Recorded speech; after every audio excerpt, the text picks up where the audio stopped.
se retrouve aujourd'hui pour mon bilan du ridathon. Donc il y avait un ridathon qui se tenait la semaine dernière de mercredi à dimanche soir. C'est un ridathon que j'ai organisé. Vraiment, vous avez été nombreux à participer. J'étais hyper impressionnée de ça. Je m'attendais en fait à le faire toute seule. C'était vraiment une proposition que je vous faisais, puis vous avez vraiment embarqué. Donc j'étais hyper contente de pouvoir participer à ça. Et ça m'a fait vraiment trop plaisir d'échanger avec vous, de voir vos lectures et de pouvoir échanger aussi sur nos lectures à travers ces 5 jours-là. Et donc aujourd'hui, j'avais envie de vous faire un petit bilan de ce que j'ai lu durant ce ridathon-là parce que j'ai lu en fait beaucoup de ce que je voulais lire, mais j'ai aussi lu des choses que j'avais pas prévu de lire et donc j'avais envie de vous en parler aujourd'hui. Donc tout d'abord, au début de ce ridathon-là, j'avais 2 lectures en cours. J'avais la lecture de Sous un ciel d'or de Laura Wood que j'étais en train de lire. C'était une lecture que j'adorais, donc j'avais très envie de le poursuivre pendant ce ridathon-là et de le terminer. C'était mon objectif et c'est atteint. J'ai terminé ce roman-là pendant le ridathon. Et ça se passe dans les années 1929, durant un été dans les Cournois. C'était vraiment génial comme ambiance. C'était également une lecture commune que j'organisais pendant le mois de juillet. Et donc, je vous en avais parlé dans ma dernière vidéo, mais en gros, c'est une jeune fille qui va, suite au mariage de sa sœur et au déménagement de sa sœur qui va habiter dans la maison de son mari, elle va, passer un été dans une petite maison sur une île avec des amis qui habitent cette maison. Elle va les rencontrer un peu soudainement durant cet été-là et elle va passer son été à découvrir plein de choses qu'elle avait jamais découvert, les fêtes, les cocktails et tout. Mais c'est pas une histoire trop dévergondée, c'est vraiment une histoire vraiment belle. Les amis qui l'aiment vraiment et tout, donc c'est vraiment sympathique. En même temps, cette famille-là est un peu spéciale. On se demande c'est qui cette famille-là, les secrets qu'il y a derrière toute cette famille-là. C'est vraiment un livre d'histoire familiale, de secrets, d'amitié. Une histoire vraiment parfaite pour l'été. Et honnêtement, je m'attendais pas tant que ça à une histoire estivale comme ça en regardant la couverture. Vraiment, c'était vraiment génial et je ne peux que vous conseiller ce roman-là. Donc celui-là, je l'ai terminé pendant le ridathon et j'étais hyper contente de le terminer parce que je voulais connaître le fin mot de l'histoire. Et donc voilà, c'est fait. Ensuite, mon autre lecture en cours durant ce ridathon-là, là je suis un peu moins contente, ok, parce que en fait, j'étais en train de lire Bridgerton, le premier tome, le tome sur Daphné, et j'étais à la page 158 durant ce ridathon-là et honnêtement, durant tout le ridathon, je l'ai pas avancé. J'ai pas lu Bridgerton. En fait, je pense que j'étais juste pas dans le mood parce que là, je l'ai repris hier. J'ai lu un chapitre et ça me plaisait la reprise et tout. Donc, je pense que là, je vais vraiment reprendre davantage ce roman-là. Donc là, j'en suis à 182 depuis hier. Mais vraiment, j'ai pas eu envie de lire ça pendant le ridathon du tout. J'avais vraiment envie de d'autres lectures. Et ben, je me suis pas forcée. Je voulais pas me forcer parce que je voulais pas tomber en panne de lecture non plus. Je voulais pas comme avoir plus envie de lire d'autres choses. Je voulais vraiment lire un max durant ce ridathon-là. Et donc, ben, j'ai pas avancé. Je me suis pas forcée dans la lire ce roman-là. Toutefois, l'histoire me plaît toujours. C'est vraiment une histoire que j'aime. C'est pas que j'aime pas, c'est juste que je pense que c'est pas le bon moment pour moi pour lire ce roman-là. Mais clairement, j'ai envie de le terminer et là, j'ai de plus en plus envie de le continuer. Donc ça, c'est une bonne nouvelle. Et donc, j'ai hâte de voir ce qui va se passer avec Simon et Daphné et c'est vraiment pour ça que j'ai envie de le continuer parce que là, on tombe vraiment dans une petite intrigue qui nous donne envie de continuer. Cet objectif-là n'a pas été atteint. C'est pas grave. Ensuite, je voulais aussi lire Cœur Vintage de Émilie Bibeau et ça, c'est lu. Je l'ai lu au tout début du ridathon et ce fut vraiment une bonne lecture aussi. C'est assez court, c'est tous des petits textes un peu qui nous consolent et qui nous font aller bien. Donc, c'était quand même un feel-good un petit peu. C'est pas vraiment sous style de roman, c'est vraiment plus sous forme de petits textes. Et donc, c'est un livre qu'on peut relire à l'occasion, c'est de lire certains passages. C'était assez bien comme lecture et l'intérieur est vraiment magnifique.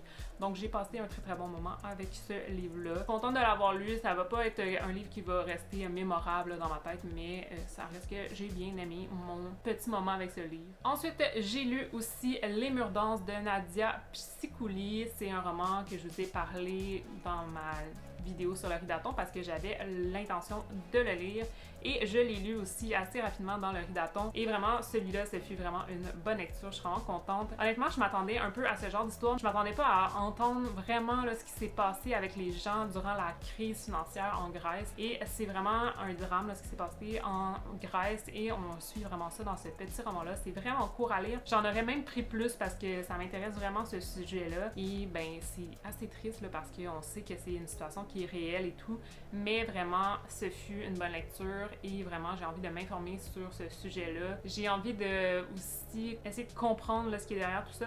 On n'a pas vraiment les causes de ce qui s'est passé dans l'histoire. On tombe vraiment à la période de la crise et donc j'ai envie d'en savoir plus même suite à ma lecture. Donc ça c'est vraiment positif pour moi et je suis bien contente de l'avoir lu. Ça se lisait vraiment facilement en 1 heure, je l'avais lu. Ensuite aussi, j'avais aussi prévu de lire le 3e tome de L'Asile du Nord qui est le tome sur Simone et je l'ai lu également. C'était trop top. J'ai vraiment aimé ce 3e tome-là. Je ne pense pas que ce soit mon préféré alors que tout le monde c'est comme son préféré ce tome-là. Moi j'ai vraiment eu un coup de cœur pour le 1er tome. Ça m'a vraiment accroché et j'ai eu envie de continuer cette saga-là. Mais encore une fois, c'était une hyper bonne lecture. Il y a des moments qui font vraiment peur dans ce roman-là et en même temps, on voit que c'est assez jeunesse donc c'est vraiment plaisant comme lecture. Ça se lit hyper vite. Il y a des brochures de journaux, des lettres, des petites photos. Donc c'est vraiment un livre que j'ai adoré et que je regrette pas d'avoir lu. Honnêtement, c'est vraiment génial cette saga-là. Je sais pas si c'est le dernier tome, mais j'espère qu'on en avoir plus parce que j'ai vraiment adoré chaque tome de cette série. C'est vraiment cool. Et vraiment, durant ce readathon-là, j'avoue que j'étais dans un mood assez horreur. Donc, tu sais, Bridgerton, c'est vraiment pas ce qui me tentait, là. Le mood horreur était vraiment plus présent et donc j'étais hyper contente de lire ça. Mais en plus de lire celui-là, j'étais tellement dans un mood horreur que je me suis dit, ok, je veux lire plus de trucs horrifiques. Et donc, j'ai lu 2 livres que je m'attendais vraiment pas à lire durant ce readathon-là. C'était vraiment pas prévu, mais en gros, fallait que je les lise parce qu'il était vraiment dû là au niveau. C'est l'auteur qui m'avait envoyé les livres, là, je voulais vraiment faire ma chronique sur ces romans-là. Mais en gros, j'ai lu le 1er tome de Chuchotement nocturne de Jean-Guy Martin et le 2e tome parce que vraiment, quand j'ai terminé le 1er, j'étais comme ok. On lit le 2 maintenant. Et vraiment, c'est des livres que je m'attendais à ce qu'ils prennent vraiment plus de temps à lire, mais au final, ça se lisait vraiment vite. C'était comme hyper addictif et vraiment, le côté horreur, maison hantée était vraiment présent et donc j'ai vraiment adoré ces romans-là. Je les ai lus les 2 dans la même journée. Honnêtement, je m'attendais pas à ça là, parce que c'était quand même, je veux dire, ils sont pas gros, là, ils font comme 245 pages, mais c'est écrit, tu sais, les pages sont quand même bien remplies, là. C'est quand même pas mal de dialogues et donc, honnêtement, c'était vraiment top. Et vraiment, après avoir terminé Simone, j'étais hyper contente d'avoir ces livres-là sous la main parce que vraiment, j'avais juste envie de ça. Et les maisons hantées, vraiment, c'est un sujet qui me parle vraiment beaucoup, donc j'étais comme joie là, de lire ces romans-là. C'était vraiment comme une bonne lecture. N'hésitez pas là, si vous êtes fan d'horreur et de maisons hantées, ces romans-là sont hyper cool. Et donc ensuite, j'ai reçu le mercredi du readathon un livre et là je me suis dit, est-ce que je l'ajoute à mon readathon? Je vous ai mis un sondage sur Instagram et vous avez été comme vraiment nombreux à me répondre que oui. Et donc j'ai pas hésité, j'ai rajouté Lettre à toi qui m'aime de Julia Thévenot à ma pile à lire du readathon. Et vraiment, je l'ai lu, c'était une bonne lecture, c'était vraiment mignon. En gros, on va suivre une fille et un garçon qui est pris d'amour pour cette fille-là. Et la fille qui, elle, est comme non, c'est pas vraiment ça entre nous, tu sais, c'est plus l'amitié, c'est pas vraiment une romance, c'est pas vraiment une histoire d'amour. Je me sens pas comme ça avec toi. C'est assez bien écrit, j'ai vraiment passé un bon moment, c'est pas un coup de cœur pour moi, je m'attendais vraiment à plus de sentiments, plus de profondeur dans ce récit-là, mais j'ai quand même vraiment bien aimé ma lecture et j'ai vraiment passé un bon moment. Ça se lit en 1 heure facilement ce roman-là, donc vraiment j'étais contente. J'ai vraiment beaucoup de positifs à dire, mais en même temps il y avait des petites longueurs que je m'attendais pas dans un roman si court, donc quand même je vous le recommande, ça c'est certain. Et finalement j'avais comme objectif de commencer le roman Vilaine de Jennifer Donnelly, donc ce roman-ci de chez Michel Lafon, et ben objectif atteint, je l'ai commencé dimanche, c'était un peu dans la minute, mais je l'ai commencé finalement et là je suis à fond dedans, vraiment c'est une histoire incroyable, genre j'adore. Donc on va suivre Isabelle principalement qui est la vilaine belle-sœur de Cendrillon et vraiment l'histoire est vraiment cool. Honnêtement, dès les premiers chapitres, j'étais happée et les chapitres font comme 1 page, 2 pages, 3 pages maximum et vraiment ça se lit hyper vite à cause de ça. Et j'ai été vraiment accrochée là, dès le début à l'histoire. Je m'attendais tellement pas à ça parce que des fois, en fait, souvent, ça me prend un petit moment d'adaptation à l'histoire pour vraiment accrocher à une histoire. Mais là, vraiment, dès les premiers chapitres, c'était génial. Et j'avais juste envie de continuer. Et ben là, j'en suis pas tellement avancée là, parce que j'ai lu Bridgerton hier, mais j'ai lu 96 pages, donc ça se passe quand même bien. J'ai lu comme 20% du roman. Vraiment, je pense que ça va être une lecture que je vais dévorer là, dès que je vais m'y mettre à fond parce que là, je vais comme un peu lâcher Bridgerton pour lire celui-là. Malheureusement.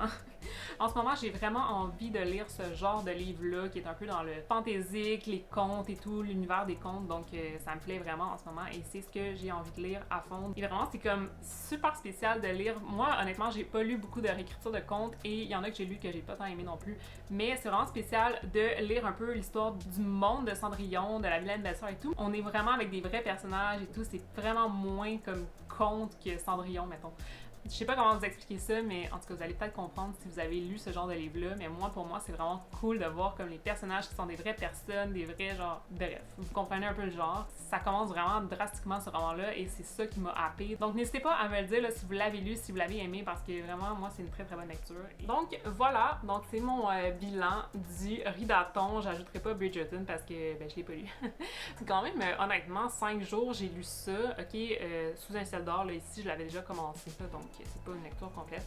Mais honnêtement, je suis quand même vraiment contente. Puis tu sais, Vilaine non plus, là, je l'ai pas lu beaucoup, mais vraiment, je suis assez surprise. Là. En plus, j'ai vraiment pas passé tout mon temps à lire, là, je veux dire. J'ai quand même fait des activités avec ma famille. Assez surprise de ce que j'ai lu pendant ce Ridaton-là. Merci encore là, à ceux qui ont participé. C'était vraiment cool d'échanger. Et ben, j'ai vu là, que vraiment beaucoup de personnes ont avancé dans leur lecture. C'était comme vraiment impressionnant. Là. Je m'attendais pas à ce que vous lisiez autant avec moi. Surtout que ça a commencé en plein milieu de la semaine. Je me suis dit, on commence le mercredi. Ça va me donner un bon 5 jours. Ça va être vraiment plaisant. C'était mon petit bilan du Ridaton. Je voulais vous revenir avec ce que j'avais lu aujourd'hui assez rapidement après le Ridaton, justement. Et donc, ben, si vous avez apprécié, n'hésitez pas à vous abonner à la chaîne et activer la cloche pour rien manquer et à mettre un petit pouce sur la vidéo là, pour me dire que vous avez apprécié. C'est toujours plaisant. Et n'hésitez pas à me dire dans les commentaires si vous avez participé, si ce genre d'événement vous a plu et si vous avez envie que je recommence à l'occasion à en faire un. Et n'hésitez pas à me dire aussi ce que vous avez lu et tout. Donc voilà, on se retrouve très bientôt pour une prochaine vidéo. Salut tout le monde!